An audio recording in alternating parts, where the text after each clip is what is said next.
Welcome to a new perspective of your sister and life coach, Lezlie Roberts. Come on in, take a seat, and let's talk. We have been discussing self-love. Now, what I have grown and matured to understand, which I should have been known, but I am able to explain it now because it is entwined in my life, if that makes sense. What the news is, what the new perspective is, what self-love is.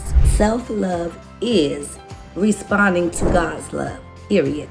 Self-love is not what the world says it is, which is yoga, meditation, getting your hair done, getting your nails done, all those things that can be a part of self-love. But self-love's definition is truly responding to God's love. The reason why I say self-love is responding to God's love is because how can you know about love without God?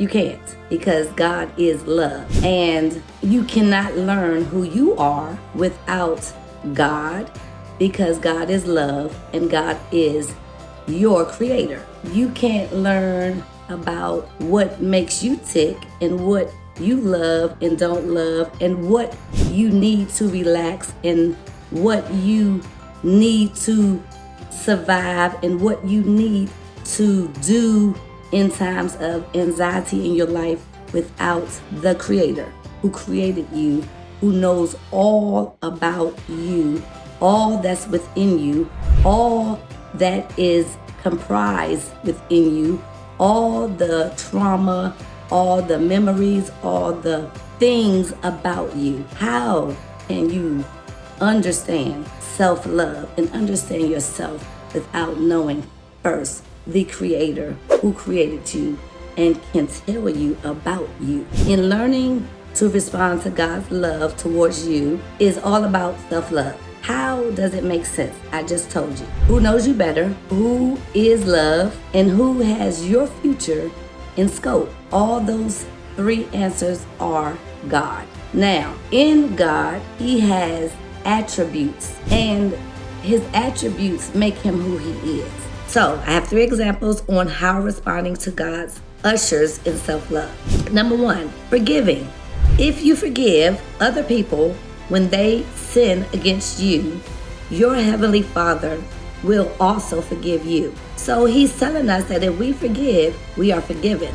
Now, what does that look like to be forgiven by God? Think about it. Imagine this. Having all the weights of a guilty conscience, of any shame, any trauma that's left you feeling guilty. All that burdens you, it weighs on you, it has a toll on you. It deals with you and weighs on you mentally, physically, emotionally. It brings you diseases. I talked about my last video how the D's, disappointment, discouragement, discontentment, dissatisfaction, it brings those things that add bitterness to your life, and it just weighs you down. So being forgiven by God frees you up, and who the Son sets free is free indeed. That's one example. When you forgive, He will forgive you. The second example, letting go of the past. How many of us stay in the past?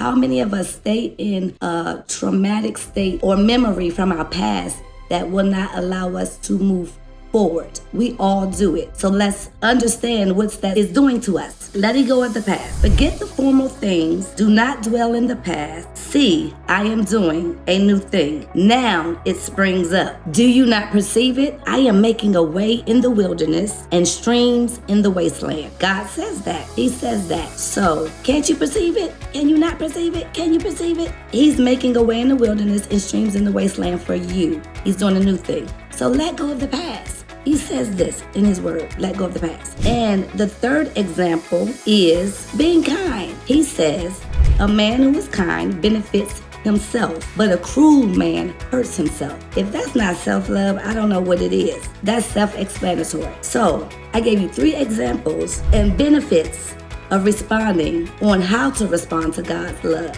which ushers self-love into your life. I can't see how we can untangle that thing. That is an entanglement that is happening. God's love teaches us self-love. It has to be one. It has to, because you can't know yourself without him. So let's recap. Self-love is responding to God's love, period. Who can love you better than God, your creator, the creator? There's 3 ways that you can respond to God's love that will usher self-love into your life. Forgiveness, you will be free, light, no burdens. 2, letting go of the past. You will be able to embrace the present in your future. And 3, being kind to others, because being kind to others will come back to you. It will benefit you instead of harming you. Just what the world says karma, God says reaping and sowing. So don't forget to like, share, and subscribe to get this message out, to show people what they are missing, because God is self-love. Self-love is God. You can't do it without the other. You cannot know what you need without your creator. Change your mind, change your world, a new perspective. See you later.